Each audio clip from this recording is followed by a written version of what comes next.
This procedure fabricates electrospun long fibers from a novel biodegradable polymer named polyglycerol-dodecanoate. First, set up the newly designed collector and prepare the polymeric solution for electrospinning.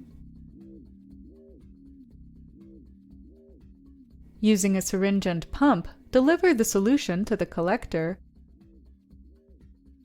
Then transfer the resulting fiber mat to a culture dish for cross-linking. Next, seed mouse embryonic stem cells on the cut fibers.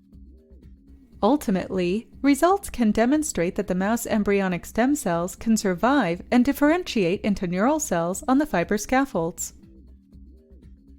In today's video, we showed you how to prepare the biomaterial from the synthesis, fabrication, and finally use those electrospun fiber for cell culture. Especially when we combine with the cell derived from pluripotent stem cell, they maybe have very important application in the future for the cell delivery and all making the functional tissue in vitro.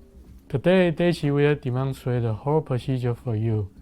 She is the graduate student in my laboratory.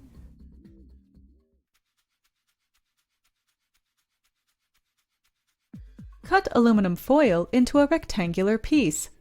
Fold the rectangular piece into a rectangular strip and attach it perpendicular to a flat metal plate with tape.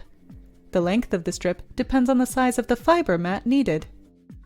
For the polymeric solution, mix glycerol and dodecanedioic acid in a 1:1 molar ratio at 120 degrees Celsius for 100 hours to obtain a polyglycerol-dodecanoate polymer.